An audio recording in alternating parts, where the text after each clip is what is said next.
त्यामुळं छत्रपती शिवाजी महाराजांचा द्वेष करणारे हे जे पाटील आहे यांना या संदर्भातलं शासन मिळालं पाहिजे। आणि आज तर त्यांनी कहरच केला, वाढदिवसाचे हार चक्क शिवाजी महाराजांच्या पुतळ्याला घालण्यात आले।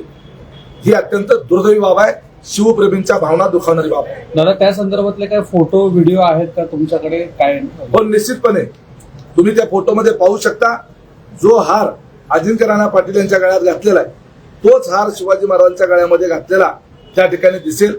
त्याचे फोटो त्या ठिकाणी उपलब्ध आहेत, ते त्या ठिकाणी आपल्याला उपलब्ध होतील। दादा खरं तर आपण सातत्याने राजन पाटलांच्या विरोधात भूमिका मांडताना पाहायला मिळत आहेत। तुमच्यावरती आरोप होतोय की केवळ वैयक्तिक टीका करून उमेश पाटील जे आहेत ते आम्हाला बदनाम करण्याचा प्रयत्न करतात, अशी त्यांची प्रतिक्रिया कायम असते। काय नक्की या घटनेमधून असं काय अर्थ काढणार आहे?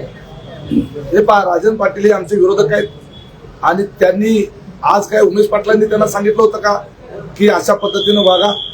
उमेश पाटलांनी सांगितलं होतं का त्यांना यापूर्वी वेगवेगळ्या पद्धतीचे घाणेरडे स्टेटमेंट करा?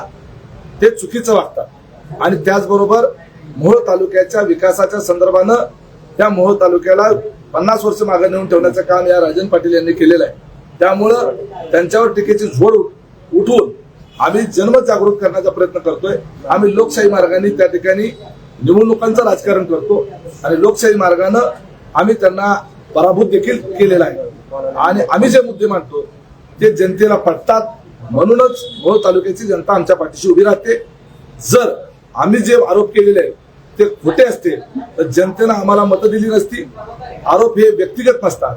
ज्या वेळेला एखादा नेता सार्वजनिक जीवनात काम करतो त्यावेळेला त्याच्यावर होणारे आरोप सुद्धा हे सार्वजनिक स्वरूपाचेच असतात, ते व्यक्तिगत कधीच नसतात।